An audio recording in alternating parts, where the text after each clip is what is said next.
Pride Month is over when I say it's over. Hello everybody, welcome to another video. It's Thursday and nobody else is here, so it looks like it's just you and me.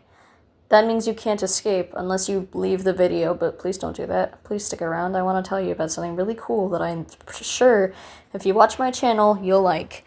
Do you like vampires? Do you like queer media? Do you like to read? Do you like gothic-esque things? Well, then I have the perfect thing for you. There is a book that I found a little while ago called The Book of Blood and Roses by Annie Summerlee, and I have been obsessed with it. It's so good, and I want to tell you today, without any spoilers, why you should read it. And if you're about to click off this video to go read it or, pick it up or something, yay, I did it. I didn't even have to say anything. But anyways, let's get started.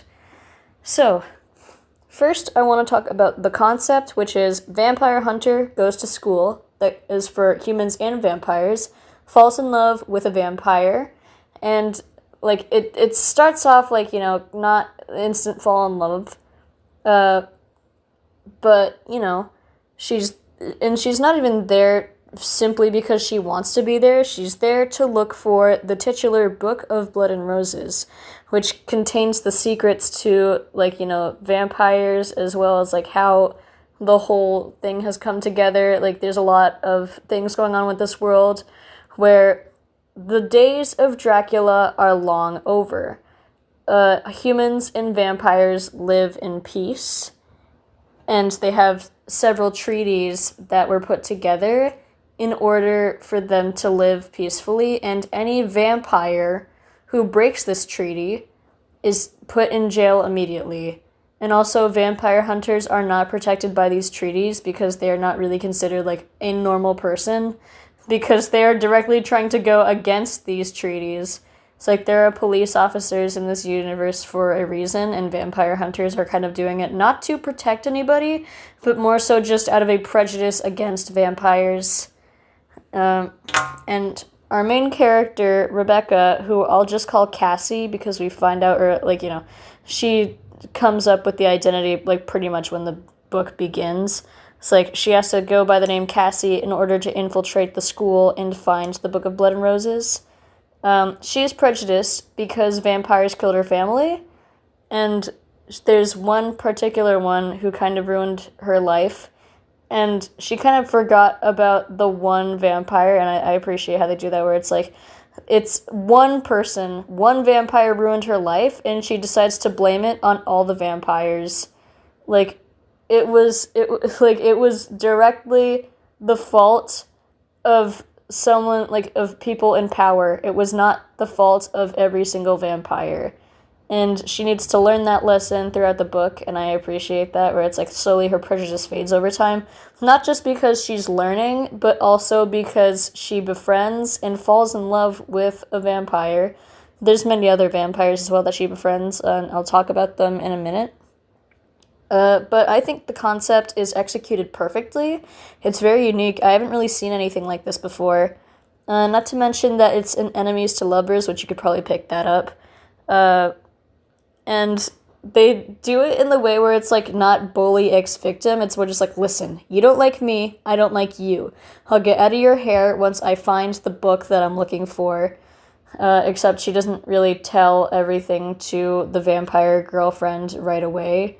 It's they don't even start dating right away. It's more of just they're experimenting, but eventually they realize, oh, I'm in love with you.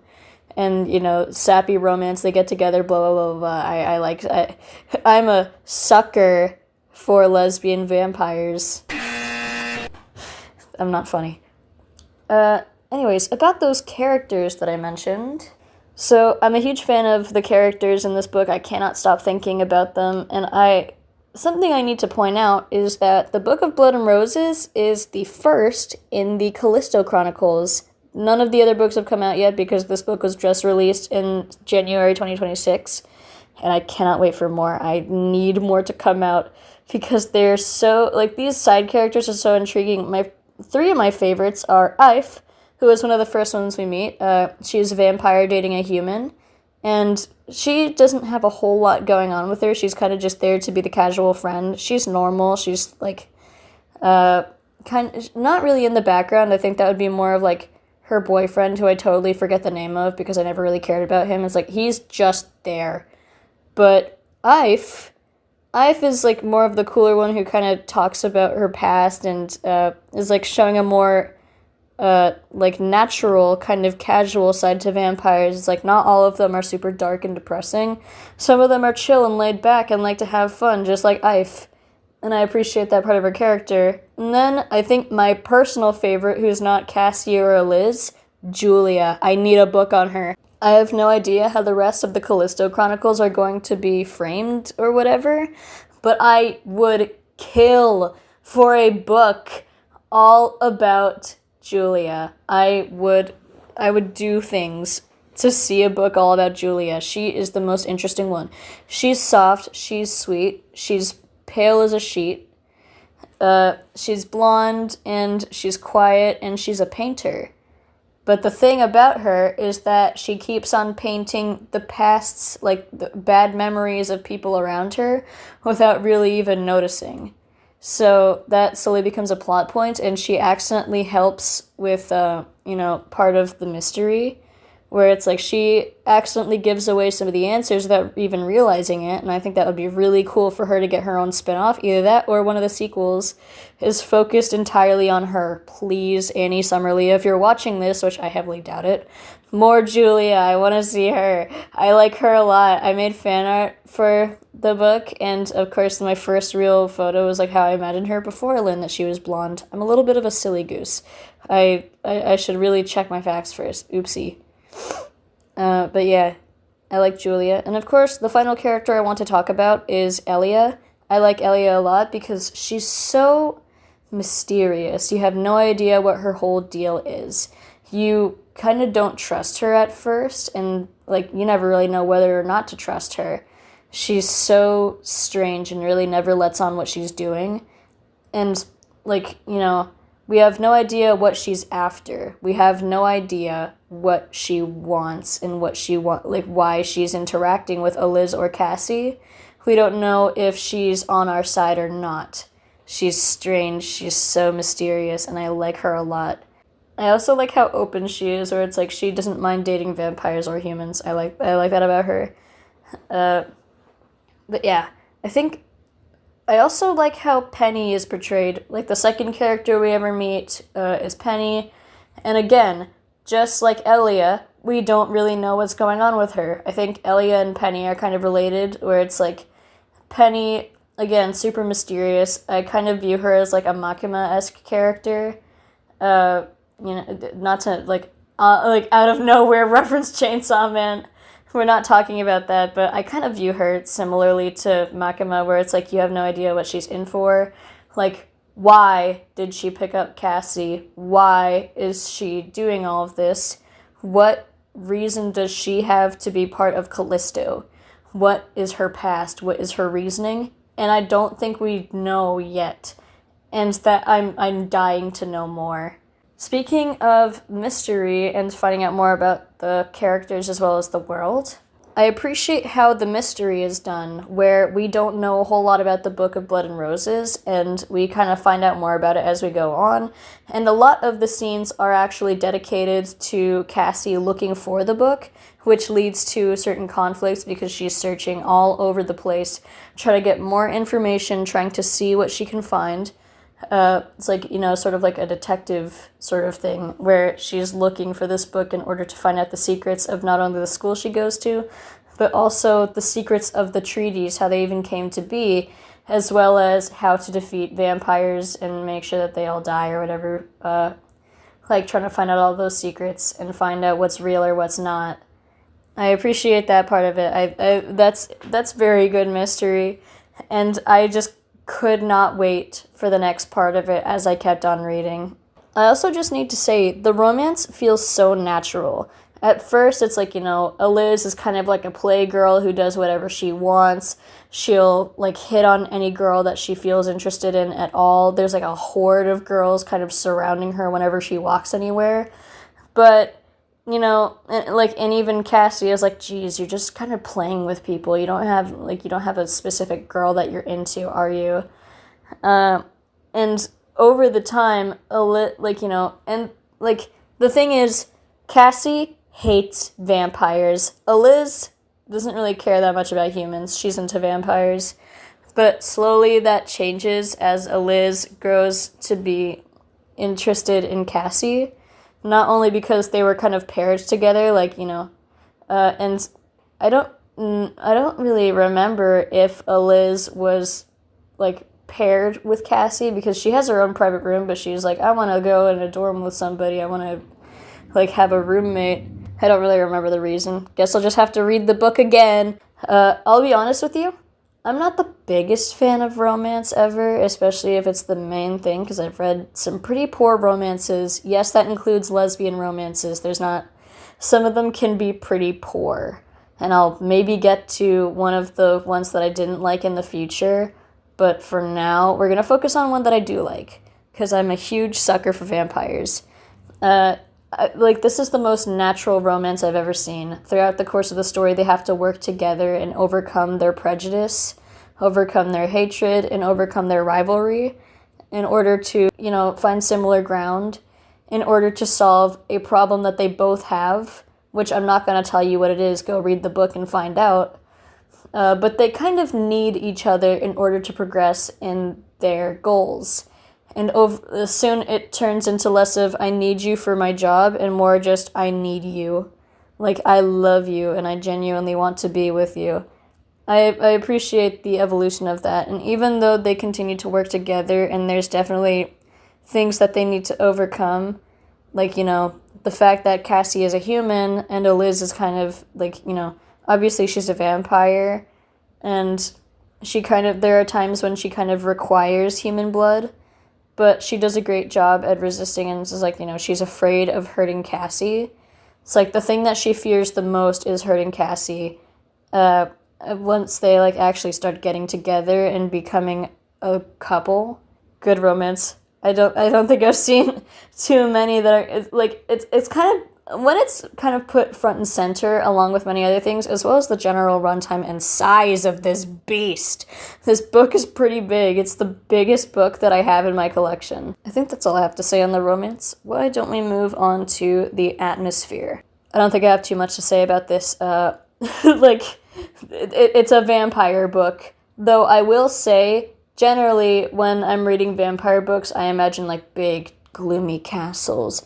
Sometimes dark red roses, and of course lots of blood everywhere. That's usually the general aesthetic for vampire books. You think of your Twilight, your Dracula.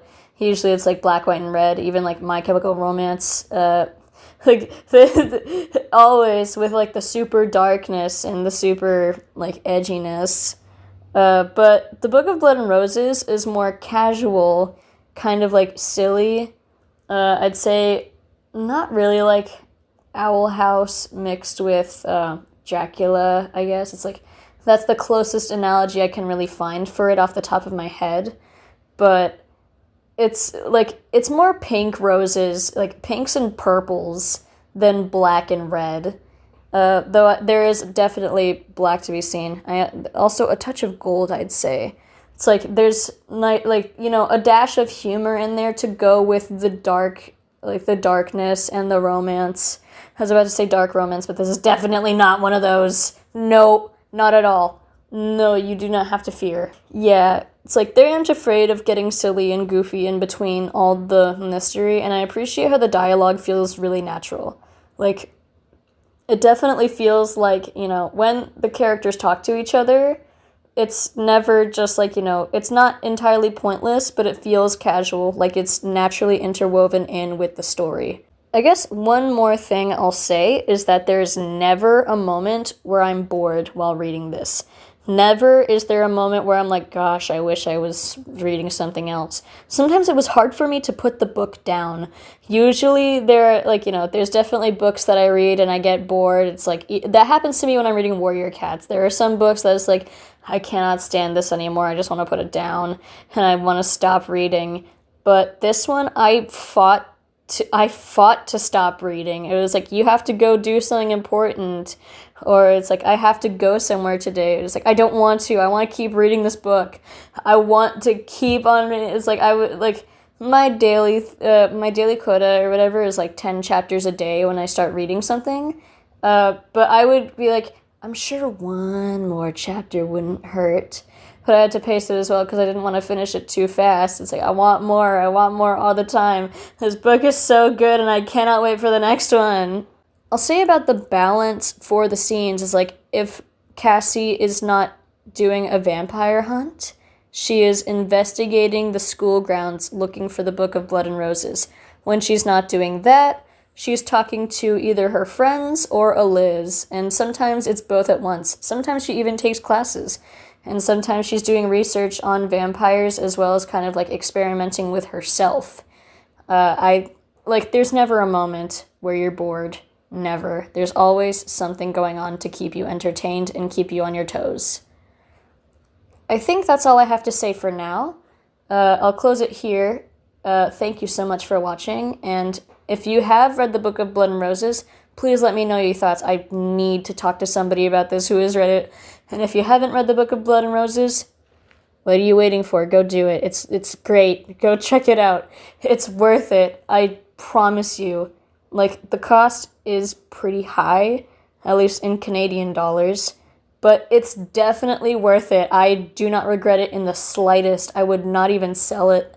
It's like, I would keep it forever. Maybe I'll be like, bury the book with me when I die, if I get buried. But yeah, if you have any recommendations for me for like lesbian literature, because that's my favorite type, please let me know. I'm always open to suggestions, and I'm always looking for more. My bookstore is like, oh god, they're back. It's like, and I go through, it's like, where's the queer ones? Where's the lesbian ones? Always, if there's two girls like tied together on the cover, which, by the way, I just need to share the cover for this book with you. Right here, if you haven't seen it already. Like, look at it. Sorry, getting off track again. Alright, that's it. Please feel free to, if you like the video, then maybe like the video. Please tell me even how your day is, and I'll see you next time. Goodbye.